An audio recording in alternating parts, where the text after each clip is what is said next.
उसका तीसरा अध्याय है और उसके अंदर जो तीसरा अध्याय है कौन सा है, बहुपद। तो मैं आपको ये समझाता हूँ बहुपद क्या होता है। देखो नाम से ही स्पष्ट हो रहा है बहुपद, बहु यानी अधिक, हिंदी भाषा में अपन बहु के मतलब ये से लेते हैं बहुत, और पद का मतलब पद, मतलब ऐसी गणितीय समीकरण, एक से अधिक पद होता है, एक से अधिक पद होता है, वो कौन सी समीकरण कहलाते हैं, बहुपद कहलाते हैं। जैसे मैंने एक समीकरण लिखी है 3x + 5 और एक लिखा मैंने 3x, बेटा ये बहुपद नहीं है, इसमें एक ही पद है, जबकि इसके अंदर दो पद आ गए ना, तो ये कौन सी समीकरण हो गई, बहुपद। यानी जिसके अंदर एक से अधिक पद होता है वो क्या कहलाती है, बहुपद कहलाती है। उसके बाद में मैं आपको बताता हूं कि जो ये अपना बहुपद है, जो बहुपद होते हैं ये कौन कौन से बहुपद होते हैं, तो आप समझना यहाँ पे। देखो ये मैं एक समीकरण लिखता हूं ax + b, एक लिखता हूं मैं ax² + bx + c, और एक लिखता हूं मैं ax³ + bx² + cx + d। देखो बेटा मैंने तीन समीकरण लिखी है, ये देखो द्विपद, ये त्रिपद, ये चतुर्थ पद, चार पद है ना, तो ये तीनों के तीनों समीकरण कौन सी है, बहुपद समीकरण है।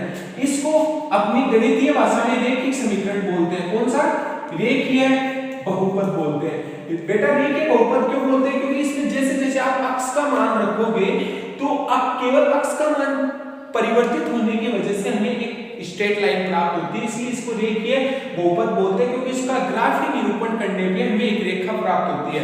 ये क्या होता है, जब इसमें अधिकतम घात कितनी है, दो घात है ना, तो इसे द्विघात बहुपद बोलते हैं। कौन सा, द्विघातीय, द्विघातीय बहुपद है, और इसमें अधिकतम घात कितनी है, 3, तो इस घातीय, त्रिघातीय बहुपद। बेटा क्या बोलते हैं इसको, त्रिघातीय बहुपद। तो यहां से आपको सबसे पहली बात ये स्पष्ट करनी है कि बहुपद किसे कहते हैं।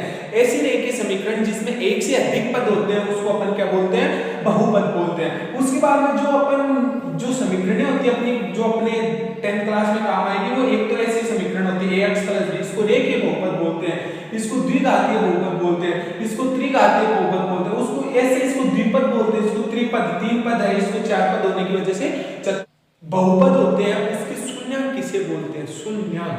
जैसे मैं एक समीकरण लिखता हूं ax + b, इसके शून्यांक क्या होंगे, इसमें जो अक्ष का वह मान, किसका, अक्ष का वह मान जो इस समीकरण में रखने पर इस समीकरण का मान कितना आ जाए, 0। जैसे मैं आपको समझाता हूं, मैंने लिखा 5x + 10, क्या लिखा बेटा मैंने, 5x + 10, और इसको मैं fx बोल दूं, भाई ये एक पद है, इसको मैंने fx के रूप में लिख लिया, इसका नाम दे दिया कि इस पूरी समीकरण को क्या बोलते हैं, fx बोलते हैं।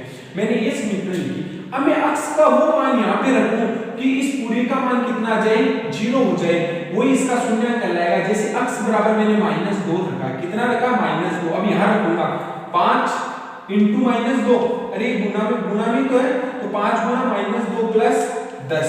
अब देखो 5 × 5 5 2 10, ये -10 हो गया, ये +10 हो गया ना। तो देखो -10 और +10 मिलके कितना हो गया, 0। कितना हो गया बेटा, 0, दोनों मिलके 0 हो गए। तो ये कौन सा, तो ये जो अक्ष का मान -2, ये इस समीकरण का क्या कहलाएगा, शून्यांक। क्या कहलाएगा, शून्यांक। फिर समझना, अक्ष का वह मान जो f(x) में रखने पर, ये f(x) है ना, अक्ष का वह मान जो f(x) में रखने पर अपअक्ष की वैल्यू कितनी आ जाए, कितनी आ जाए बेटा, 0 आ जाए, तो अक्ष का वही मान क्या कहलाएगा, शून्यांक कहलाएगा। अब अपने जो सिलेबस है, अपने सिलेबस में अपन ने लगभग जो बात की है वो अपन द्विघातीय समीकरण की बात करेंगे। किसकी बात करेंगे, द्विघातीय समीकरण की। अपन इस समीकरण की बात करेंगे, ये द्विघातीय समीकरण है। बेटा आपको मैं एक चीज और बता दूं, शून्यांकों की संख्या का कैसे पता चलता है कि इस समीकरण में कितने शून्यांक होंगे, कितने नहीं होंगे, इसका कैसे पता चलता है। तो इसका ऐसे पता चलता है, कोई भी यदि हमें बहुपद दिया हो, जैसे अभी मैंने लिखा था 5x + 10, इसका शून्यांक कितना आया था, x बराबर -2 आया था ना, तो इसमें x की अधिकतम घात कितनी है, 1 है, इसलिए इसका शून्यांक कितना आया, 1।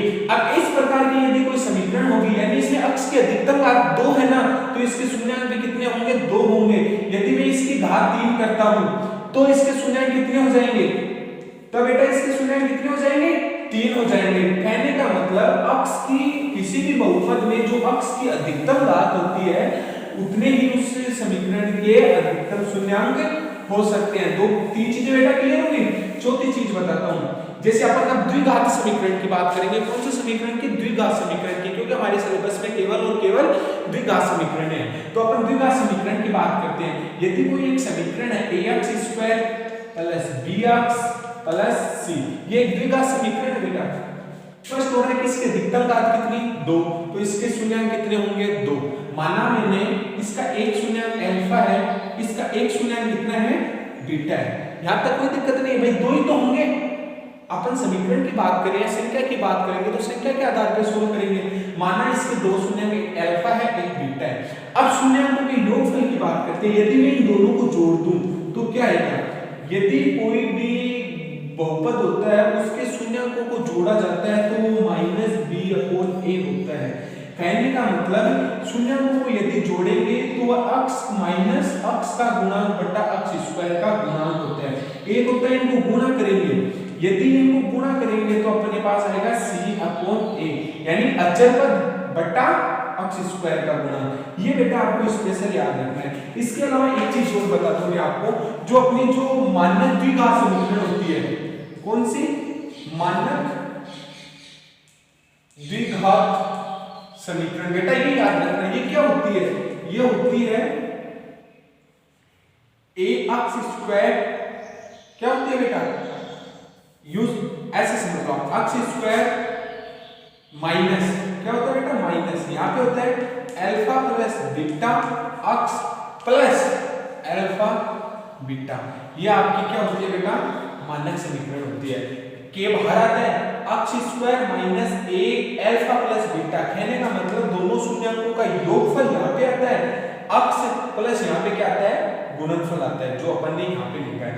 ये अपना क्या होता है? मानक समीकरण होती है। मैंने इतनी देर आपको क्या समझाया था? बेसिक समझाया था। अब अपनी प्रश्नावली प्रारंभ करते हैं। अपनी प्रश्नावली 3.1, उसका पहला सवाल है निम्न द्विघात बहुपदों के शून्यांक ज्ञात करो। पहली बात हमें क्या ज्ञात करना है? शून्यांक। दूसरा लिखा है शून्यांकों तथा गुणांकों के बीच संबंध की सत्यता जांच करो। हमें उसकी क्या करनी है? सत्यता की भी जांच करनी है। तो देखो बेटा मैं आपको पूरा सवाल समझाता हूं। ये आपका पहला सवाल है, उसके अंदर 6 सवाल दिए, एक सवाल मैं बताऊंगा। बच्चे को ये सवाल इसके जैसे ही है, वो आपको स्वयं को निकालना है ताकि आपका अभ्यास हो जाए और आपको चीजें आने भी लगे। ये मेरा मकसद है, मेरा मकसद आपको सिखाना है। तो अपना पहला सवाल ये है। देखो बेटा मैं इसको प्रारंभ करता हूं। माना मैंने f(x), ये जो बहुपद है इसको मैंने f(x) माना है। ये कितना है? 4x² + 8x। बेटा ये है ना। अब देखो मैंने इसको बहुपद है, इसके शून्यांक ज्ञात करने के लिए क्या किया मैंने? शून्यांक ज्ञात करने के लिए f(x) = 0। शून्यांक ज्ञात करने के लिए मैं क्या करूंगा? f(x) = 0 करूंगा। तो मैं क्या करूंगा बेटा? मैं करूंगा 4x² + 8x = 0। बेटा क्या करूंगा? 4x² + 8x = 0। अब मैं क्या करूंगा बेटा? यहाँ पे आप देखो दोनों में कॉमन क्या आ रहा है? अपन को शून्यांक तो निकालना, इसमें कॉमन क्या आ रहा है? तो इसमें बेटा कॉमन आ रहा है 4 और x। ये देखो इसमें भी है 4 और x, 4x इसमें दे दो। यहाँ पे तो बचा x केवल और यहाँ पे बचा +2, यही बचा ना बराबर 0। अब देखो आप, एक संख्या ये है, एक संख्या ये, और बराबर कितना आ रहा है? 0। मतलब दो संख्या गुणा में है और हमें 0 लाना है। तो एक नॉर्मल सी बात है, दो संख्या यदि गुणा में होती है और हमें 0 लाना है तो ये कन्फर्म है कि एक संख्या उनमें से 0 होगी तभी 0 आएगा। तो या तो ये वाली संख्या 0 है या ये संख्या है ना, ये 0 है। तो अपन दोनों को 0 करते हैं। तो मैं यहाँ पे करता हूँ, मैंने किया 4x = 0, या तो देखो ये वाली संख्या 0 है या x + 2 बराबर कितना है? 0। ऐसे ही तो होगा। अब यदि ये 0 है तो x बराबर कितना आएगा? 0। या ये यदि 0 है तो x बराबर कितना आएगा? -2। अतः बहुपद 4x² + 8x के शून्यांक क्रमशः क्या होंगे 0 व -2 होंगे। देखो अपना सवाल में आओ, निम्न बहुपदों के शून्यांक ज्ञात करो। अपना पहला काम क्या था, शून्यांक ज्ञात करना। अपन ने यहाँ पे शून्यांक ज्ञात किया, ये समीकरण लिखी, यदि शून्यांक निकालने होते हैं तो इस समीकरण को बराबर 0 करना होता है, मैंने यहाँ पे 0 कर दिया।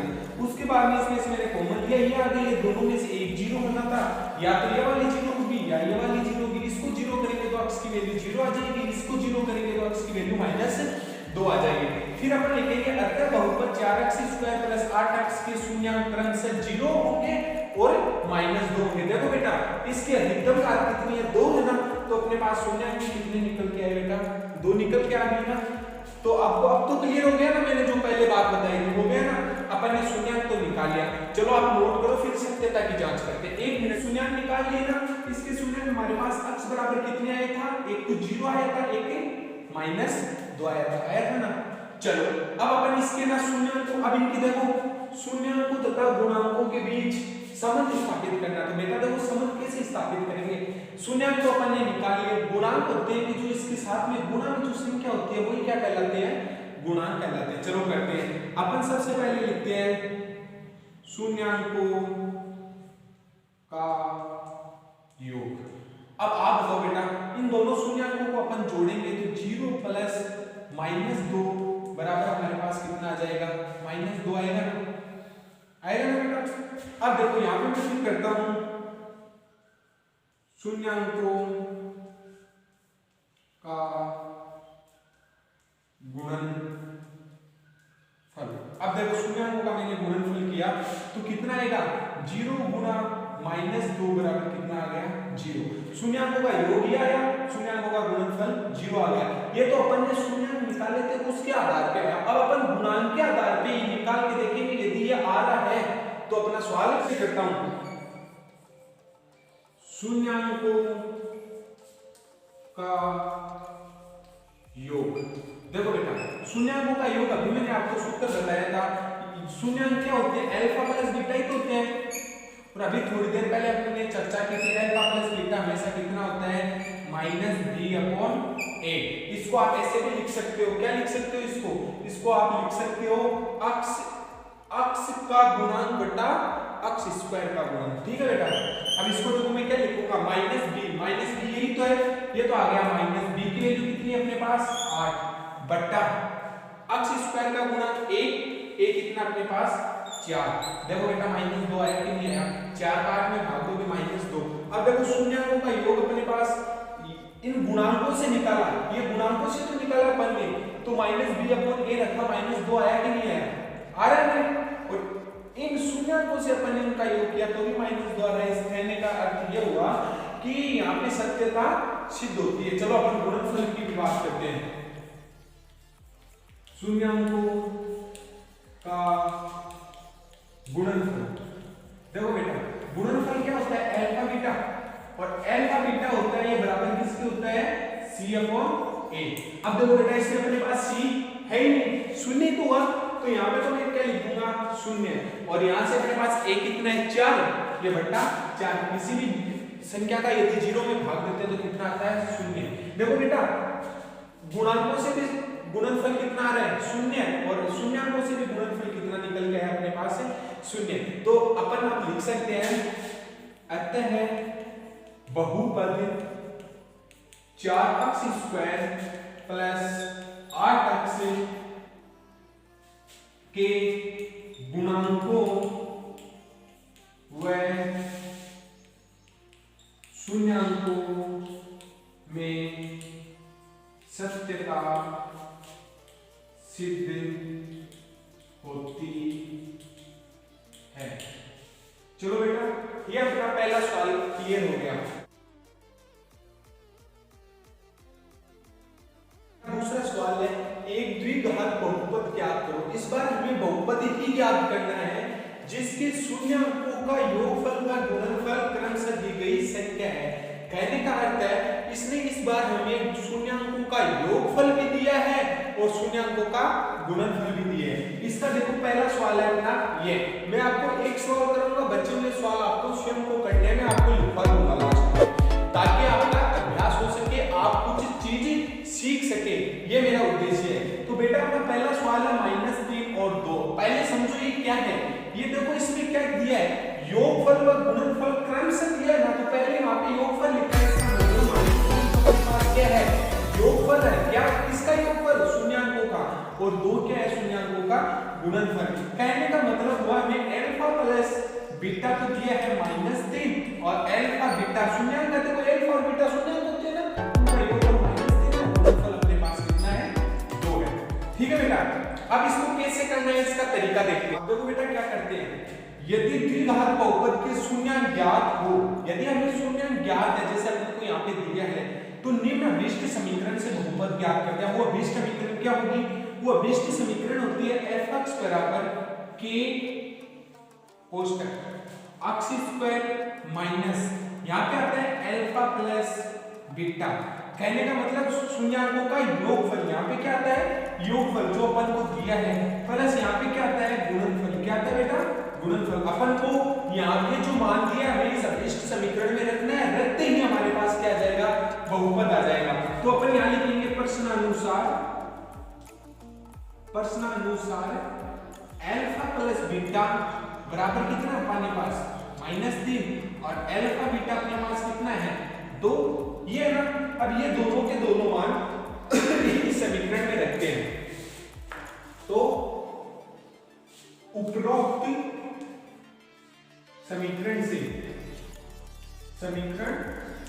तो यहाँ पे मैं क्या लिखूंगा बेटा, f(x) बराबर, ये तो देखो k का k आ गया ना, ये मतलब कोष्टक आ गया, तो यहाँ पे x स्क्वायर आ गया माइनस, यहाँ पे क्या लिखूंगा, अल्फा प्लस बीटा। तो अपने पास अल्फा प्लस बीटा कितना है, -3, और ये x आ गया।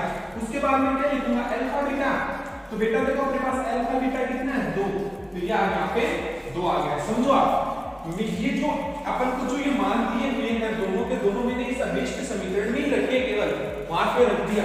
तो यहाँ पे रखने से मेरे पास क्या प्राप्त हुआ, x स्क्वायर, ये माइनस माइनस मिलके +3 हो गए, ये x हो गया +2 हो गया। तो बेटा यहाँ से देखो क्या निकल के आया, और जो k था, ये जो k है ये वास्तविक संख्या होती है। यदि ये बट्टे में होते कुछ मान तो वो निकल के इधर आ जाता है, फिर अपन इसके बहुपद में इसको परिवर्तित करते हैं तो 0 लिखते हैं। देखो इस अभिष्ट समीकरण में मैंने रखा, ये यहाँ पे आ गया, यहाँ तक कोई दिक्कत नहीं है। करेंगे आगे अपन ये करेंगे कि जो ये k है, ये क्या है, रियल नंबर, क्या है, वास्तविक संख्या। क्या k क्या है, वास्तविक संख्या। यदि k वास्तविक संख्या है तो, यदि k वास्तविक संख्या है, अतः अपना जो अभिष्ट बहुपद है, अभिष्ट बहुपद f(x) बराबर कितना हो जाएगा, f(x) बराबर हो जाएगा x square plus 3x plus 2। ये अपना क्या हो जाएगा, ये अपना अभिष्ट बहुपद हो जाएगा। के वास्तविक संख्या होने की वजह से जैसे इसको अपन बहुपद बनाते हैं, इक्वल टू 0 करते हैं, तो के उधर चला जाएगा, उधर जाके ये 0 हो जाएगा। तो अपने पास जो अभिष्ट बहुपद निकल के आएगा वो आएगा x square plus 3x plus 2। आप इसको ऐसे करना। अब बेटा आपको क्या करना है, अपनी जो 3.1 प्रश्नावली है उसका मैंने आपको पहला सवाल का एक तरीका करवा दिया, दूसरे सवाल का एक तरीका करवा दिया। बच्चे हुए सवाल में अभी आपको लिखवा दूंगा, उसके बाद में आपको वो स्वयं को हल करने हैं। आज 3.1 हुई है, कल अपने 3.2 होगी। अपन जल्दी से जल्दी और समझते हुए आराम से अपने गणित का सिलेबस करेंगे। इसके लिए आपको एक चीज करना है, सबसे पहले अपना जो ये वीडियो है इसको आप लाइक कीजिए, लाइक करने के बाद में इसको सब्सक्राइब कीजिए, जिससे कि मैं जैसे ही वीडियो डालूं आपके पास